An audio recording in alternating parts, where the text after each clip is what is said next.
সোয়া 2 লাখ কোটি টাকার ঘাটতি রেখে বাজেট ঘোষণা করেছে সরকার, যা মেটাতে বরাবরের মতোই অভ্যন্তরীণ উৎস থেকে বড় অংশ ঋণ করতে হবে। ফলে পরিবর্তনের বার্তা নিয়ে আসা সরকার খুব একটা মুনশিয়ানার পরিচয় দিতে পারেনি আয় ব্যয়ের হিসাবে। আরও জানাচ্ছেন রাকিব আল জাবেদ। RICL TMX, যুগের পর যুগ স্থাপনা থাকে মজবুত। টাকার অঙ্কে বাজেটের পরিমাণ বেড়েছে প্রতি বছরই, আর তা বাস্তবায়ন করতে গিয়ে ধারকর্যের ঝুলিটাও বড় হয়েছে প্রতিনিয়ত।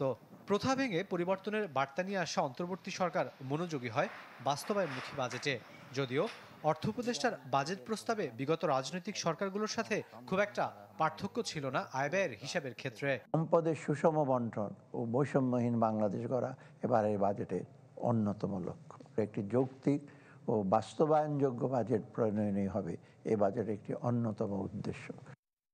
চলতি অর্থবছরের চেয়ে 7,000 কোটি টাকা কমিয়ে 7,90,000 কোটি টাকার বাজেট ঘোষণা করে সরকার। এজন্য এনবিআরও অন্য উৎস থেকে রাজস্ব আহরণ করবে 5,64,000 কোটি টাকা।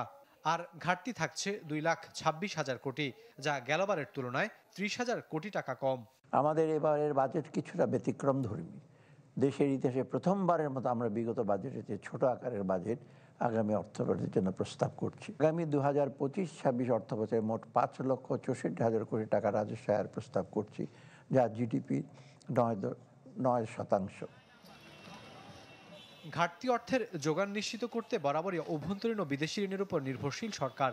চলতি অর্থবছরে বিগত আওয়ামী সরকার অভ্যন্তরীণ উৎস থেকে 1,60,000 কোটি টাকা ধার করলেও প্রস্তাবিত বাজেটে তা 1,25,000 কোটিতে নামিয়ে আনে সরকার। অন্যদিকে 1,01,000 কোটি টাকার জন্য হাত পাততে হচ্ছে বিদেশি ঋণের দিকে, যা গেল বছরের তুলনায় বেড়েছে 5,000 কোটি। ফলে দিন শেষে মুনশিয়ানার বদলে অন্তর্বর্তী সরকারও হাঁটল বিগত সরকারগুলোর পথেই। আগামী অর্থবছরে আমাদের সামগ্রিক বাজেট ঘাটতি ঋণ সহনীয় পর্যায়ে থাকবে। প্রস্তাবিত বাজেটের মোট ঘাটতির মধ্যে 1,25,000 কোটি টাকা অভ্যন্তরীণ উৎস হতে এবং 1,01,000 কোটি টাকা বৈদেশিক উৎস হতে নির্বাহ করার প্রস্তাব করছি। বাজেটে আয় ব্যয়ের হিসাবে খানিকটা পরিবর্তন এলেও মোটা দাগে রাজনৈতিক সরকারের মতোই ঘাটতি অর্থায়নের উৎসের পথে হেঁটেছে অন্তর্বর্তী সরকার। প্রায় 1.5 দশক পর অন্তর্বর্তী সরকারের অধীনে প্রথা ভেঙে জাতীয় সংসদ ভবনের বাইরে ঘোষিত হয়েছে 2025-26 অর্থবছরের বাজেট। শুরু থেকে প্রচণ্ড সংযমী এই সরকার বাজেটে আয় ব্যয়ের হিসাব কতটা দক্ষতার সাথে সামাল দেয় তা নিয়ে আগ্রহ ছিল সবার মাঝেই। তবে অর্থ উপদেষ্টা বাজেট ঘোষণার পর তাতে বিগত রাজনৈতিক সরকারের সাথে খুব একটা পার্থক্য দেখা যায়নি। রাকিব আল জাবেদ, চ্যানেল 24, ঢাকা।